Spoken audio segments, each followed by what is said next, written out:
Have you ever felt it? That deep, persistent exhaustion that has nothing to do with a lack of sleep. It's a weariness in your bones, a fog in your mind. You wake up after 8 hours and you already feel depleted. It's like starting a marathon with your legs already aching. You go through the motions of your day, work, family, chores, social events, and on the surface, everything might seem fine. You might even have a life that, by all accounts, you should be grateful for.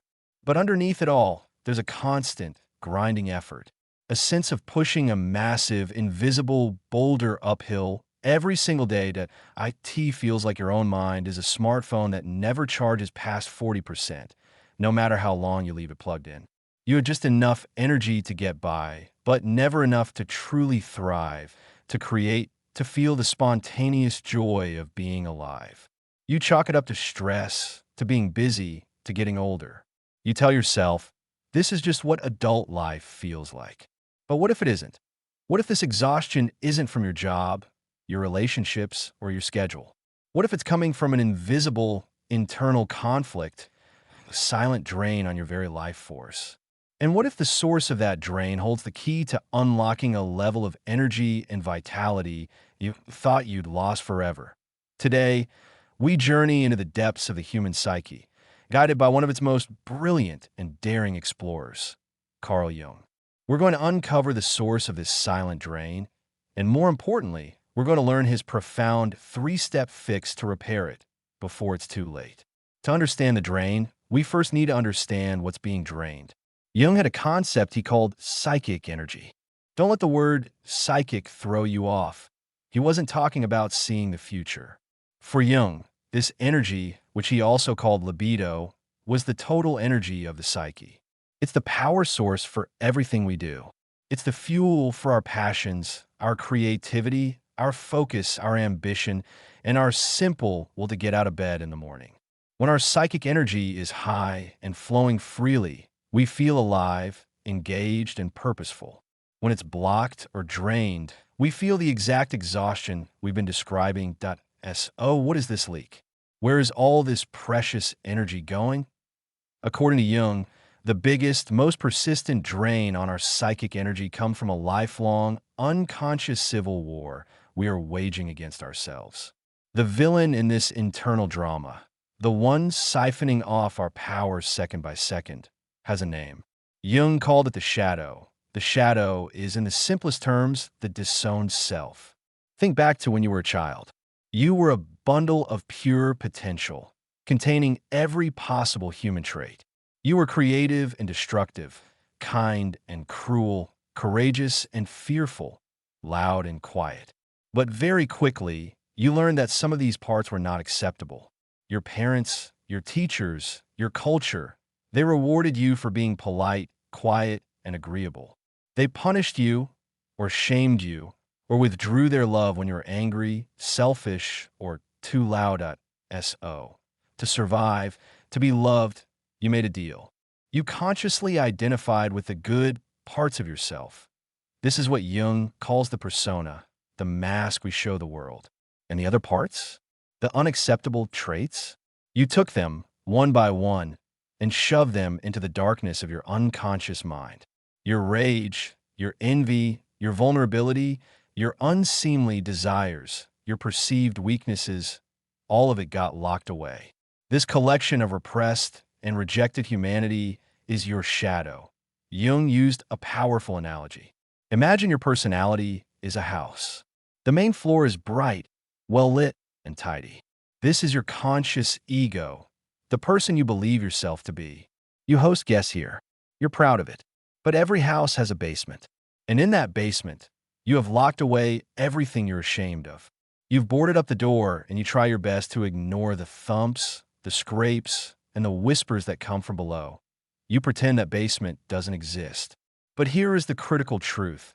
Keeping that door locked, reinforcing the walls, and constantly ignoring the noises from below takes a tremendous, constant amount of psychic energy. For a more modern analogy, think of your mind as a computer's operating system. The shadow is like dozens of high-power, hidden applications running in the background. You can't see them on your screen. You don't even know they're active, but they're consuming your RAM, overheating your processor and draining your battery life second by second, day after day. This is the silent drain. It's the energy you expend every moment of your life, keeping a part of yourself hidden from the world, and most importantly, from yourself. And this brings us to the urgency in our title, Before It's Too Late. What happens if we just let this drain continue? The consequences are not trivial. Chronic fatigue is just the beginning. It leads to burnout, where the system simply runs out of power. It can manifest as depression, a state of profound energy loss. It can bubble up as anxiety, the fear that the things we've locked in the basement are about to break down the door. Worse, an unacknowledged shadow doesn't stay locked away. It projects itself outward. We begin to see our own disowned darkness in everyone around us, leading to irrational hatred, judgment, and the destruction of our most important relationships. It sabotages our success because deep down, the disowned part of us doesn't feel worthy of it. The cost of inaction is quite simply a half-lived life. A life spent on psychic damage control instead of on growth and creation. But there's another way, a path to plugging the leak, reclaiming that lost energy and becoming whole. It's a courageous path, and it involves turning around and facing the darkness you've spent your entire life running from. It is Jung's three-step fix. This process is not a quick tip or a life hack. It is a journey, a deep, transformative quest into your own inner landscape. The goal is not to destroy the shadow. That's impossible, and it would only create more conflict. The goal is to bring it into the light of consciousness. The three stages of this journey, this great work, are confrontation, acceptance, and integration. Step 1. Confrontation. How to see the invisible. The first and most obvious problem is this. How do you confront something that is, by its very nature, unconscious and invisible to you? You can't just decide to look at your shadow. It's like trying to see your own eyeball. Luckily, Jung identified the primary mechanism through which the shadow reveals itself. It's a concept you may have heard of, but perhaps not in this context: projection. Jung famously wrote, "Everything that irritates us about others can lead us to an understanding of ourselves." Projection is the unconscious act of attributing our own disowned qualities to other people. We do not see the world as it is. We see the world as we are. The shadow is invisible when we look inward, but becomes glaringly obvious when we see it reflected in the mirror of other people. So, if you want to find your shadow, you must become a detective of your own emotional reactions. Your mission is to hunt for the emotional charge. Pay exquisite attention to what triggers you in your daily life. Who makes your blood boil? Who do you judge with absolute, righteous certainty? Who fills you with contempt or disgust? That person you can't stand at work, the one you call arrogant and a total narcissist. The celebrity you despise for being fake and attention-seeking. The family member you criticize for being lazy and irresponsible. The intense emotional energy you feel, that flash of rage, that wave of moral superiority, is the neon sign pointing directly to a disowned part of yourself. That person is a screen onto which you are projecting a movie that is playing in your own inner basement. Let's make this concrete. If you are infuriated by a colleague you perceive as arrogant and boastful, it's worth asking, where have I repressed my own ambition? Where have I disowned my own desire for recognition and my own sense of self-worth? Perhaps because I was taught that humility is the only acceptable virtue. The energy of ambition exists in you, but it's been locked away. So when you see it expressed freely in someone else, it feels like a personal attack. That if you find yourself consumed with judgment for someone you see as lazy and unproductive, the question becomes, where have I rejected my own deep need for rest, for stillness, for unproductive being time? Perhaps you have built your entire identity on being a hard worker, a high achiever. The lazy person represents a terrifying freedom that you have denied yourself, and that denial requires immense energy to maintain. Seeing them triggers the part of you that is screaming for a break. This works for positive qualities, too. Jung called this the golden shadow. Who do you admire to the point of worship? The incredible artist whose creativity seems godlike? The confident leader who commands a room with effortless charisma? The courageous activist who speaks truth to power without fear? That intense admiration is also a projection. Their qualities, your golden shadow, are dormant potentials within you waiting to be claimed. You have disowned your own capacity for creativity, leadership, or courage, deeming yourself unworthy of them. So you worship them in others, never realizing you are bowing to a forgotten part of your own soul. So here is your first practical step. This is your mission, should you choose to accept it. For 1 week, carry a small notebook or use an app on your phone. Your only task is to write down every person, situation, or event that elicits a strong, disproportionate emotional reaction from you, both negative and positive. Don't analyze it. Don't judge yourself for feeling it. Just note it down. Felt intense anger when my boss took credit for my idea. Felt deep admiration watching the documentary about the explorer. Felt contempt for the person on social media, humble bragging. This list is not a record of other people's flaws. It is your personal, customized map to the hidden continent of your own shadow. It is the beginning of confrontation. Step 2, acceptance, withdrawing the projections. Once you have your map, the second step begins. And in many ways, this is the most difficult part of the journey. This is the moment you must stop pointing your finger at the world and slowly, deliberately, turn it back toward yourself. This step is about moving from blame to radical self-responsibility. It's about acceptance. When you look at your list of triggers, the task is to ask the terrifying, ego-shattering question: how am I, in some way, also that? This is where most people resist. What? I'm nothing like that arrogant fool. Or, I would never be that lazy. But acceptance is not endorsement. This is crucially important. Accepting that you have a capacity for rage does not mean you endorse becoming an angry person. It means you acknowledge that the raw energy of anger exists within the human condition, and therefore, it exists within you. Accepting that you have a selfish streak doesn't mean you should become a selfish person. It means you stop pretending you are a perfect saint and admit that the drive for self-preservation is a part of your programming. That let's use another analogy. The unwanted guest. Imagine a shadow trait. Let's say your envy is a guest who keeps knocking on the front door of your consciousness. For years, you've done everything you can to ignore it. You've barred the door, turned up the music, and screamed at it to go away. This is exhausting. It takes constant vigilance. Acceptance is the act of taking a deep breath, unbolting the lock, and opening the door.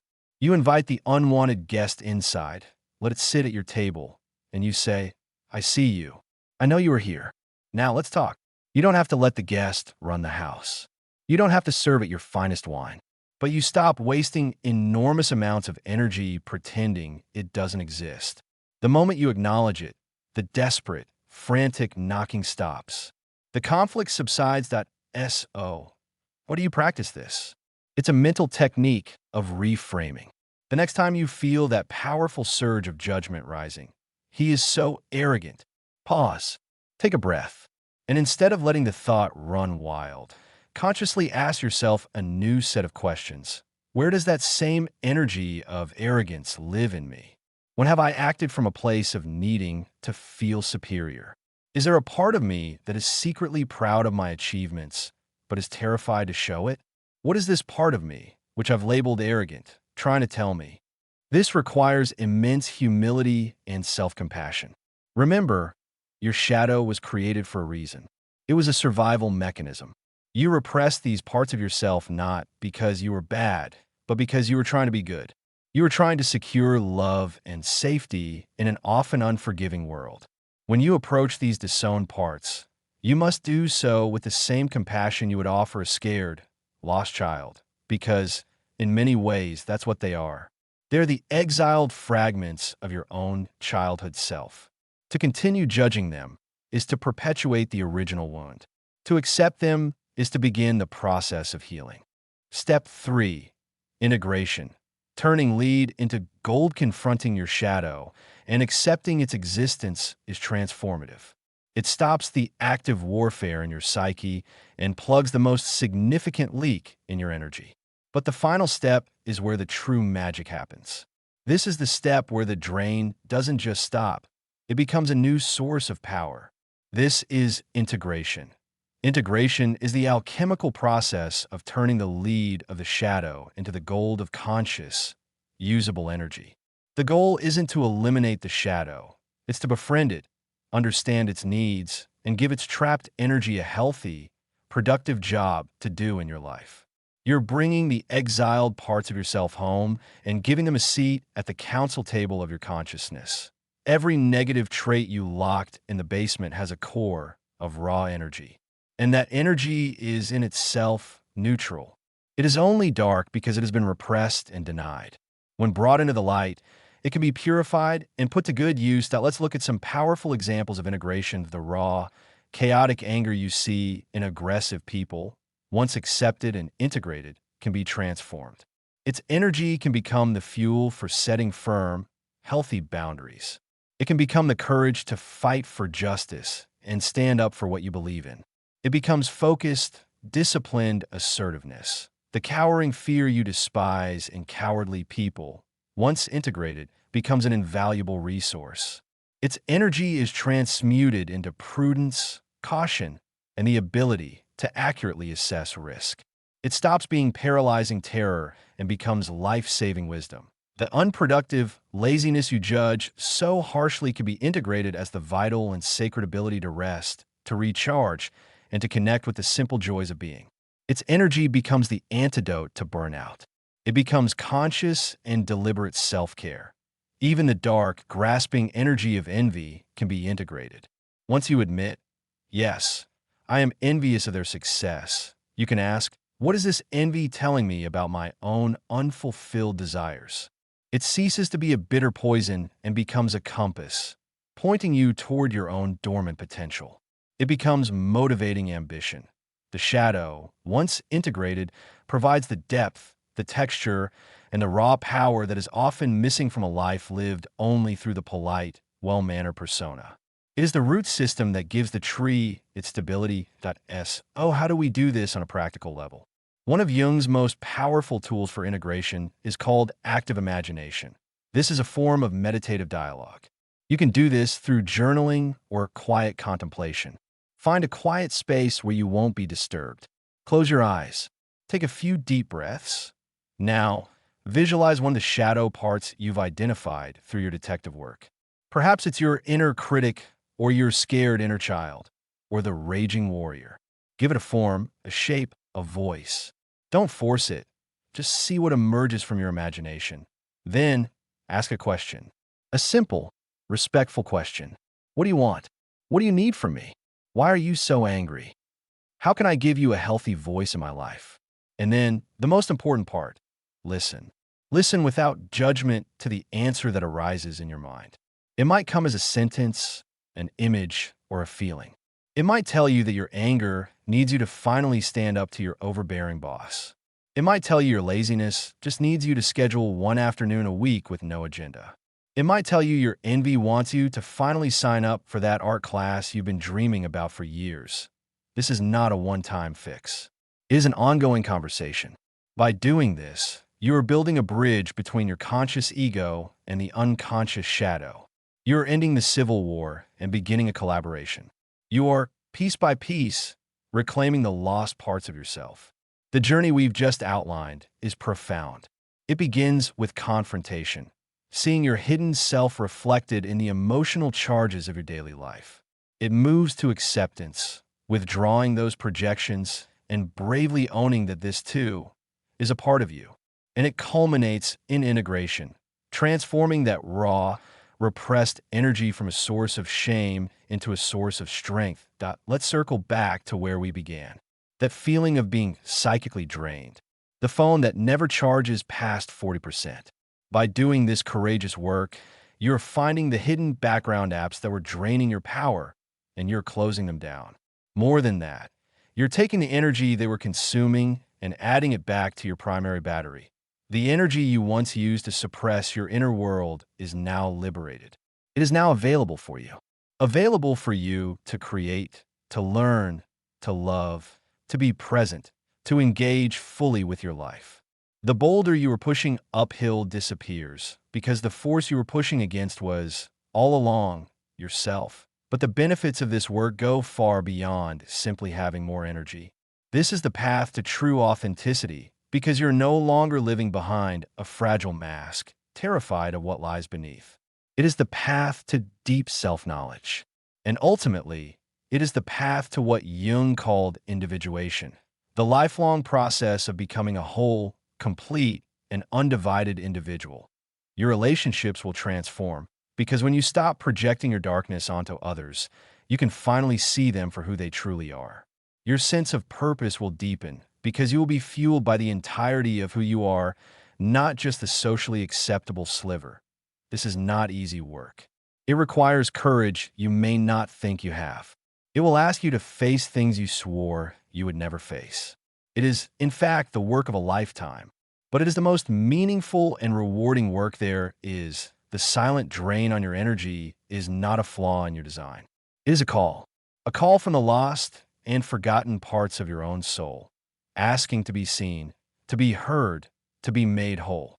The choice is whether to answer it before it's too late. The journey is dark, the path is inward, but at the end of it is not a monster. The end of it is the rest of yourself waiting to come home.